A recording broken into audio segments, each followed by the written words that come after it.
Hi, I'm William Malik with a bit of security for Monday, the 16th of March, 2026. Today, we're going to be talking about keeping your personal information secure. This is an update of material I've spoken about quite some time ago. Things have changed a bit. Bad actors are making money off of your personal data, and the pace is picking up. Sometimes they'll steal your credentials to get into your bank account or access your employer's system to do evil there. Sometimes they'll try to extort money from you by threatening to share personal data. Sometimes they'll lock up your data and demand ransom to get access to it.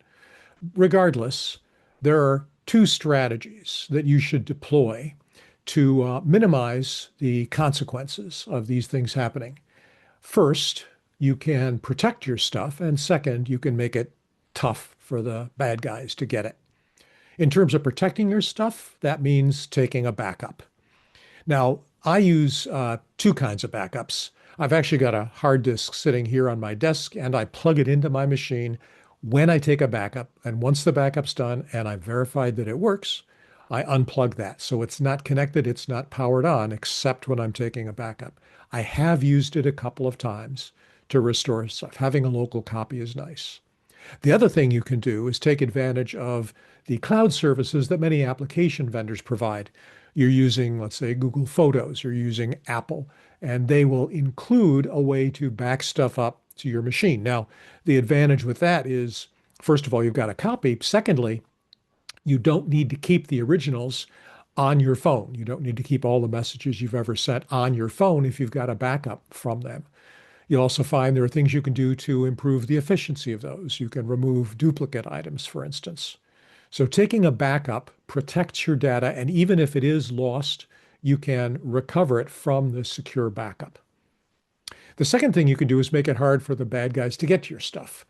That means using some kind of anti-malware, antivirus, to protect your software from the kinds of vulnerabilities that can cause attacks.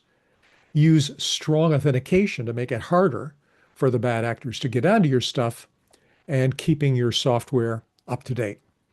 We'll go through those. First, with regard to anti-malware, there are a number of companies that provide software to protect your code from attacks, breaches. I used to work for one of those vendors. Rather than highlight a particular vendor, I would just simply say there are a lot of good options out there, and pick one. There's a journal called Tom's Guide, published by some folks out on the West Coast. They are very good at looking at this kind of stuff. I take their recommendations fairly seriously.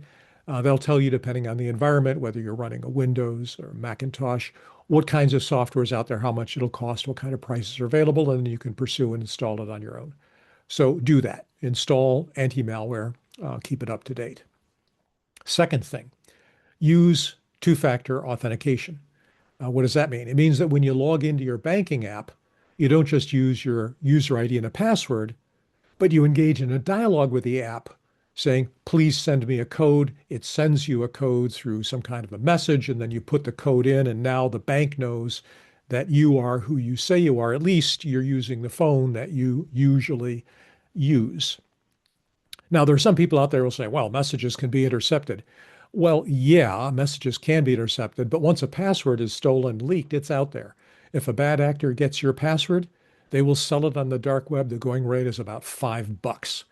So don't just rely on a password. And by the way, when it comes to using a password, you can make it easier on yourself. Don't go crazy about complexity. Strength in passwords is nothing more than length. Don't worry about special characters and upper and lower case. The best password I ever used, I don't use it anymore, it's just an example now, is large Lightning 443. It's a big, long password. If you tried to just guess it randomly, it would take trillions of years on the fastest computer, even a quantum computer. Just long. Upper and lower case, using special characters, nonsense. And by the way, the National Institute of Standards and Technology gave up on that about 6 years ago. Length is strength. Just use a long password. And third, when you do protect your stuff, make sure your software is up to date. Most vendors will provide regular updates, and they'll even provide emergency fixes if there's a known problem being exploited. There's a group at the cybersecurity and infrastructure protection agency that will track known bugs. They have the list of known exploited vulnerabilities. You don't need to look at that. The vendors look at that. They take upon themselves to do it. If you're using Windows, Patch Tuesday is familiar to you. If you're using Apple, just to run a check, make sure your software is up to date. You don't have to do it every day. I mean, I do it every week or two, but don't go a month without checking to see if there are updates. So that's it. Take a backup. Use multi-factor. Use antivirus. Keep your software up to date, and you'll be safe. I'm William Malik, and this is a bit of security for March 16th, 2026. Please be safe.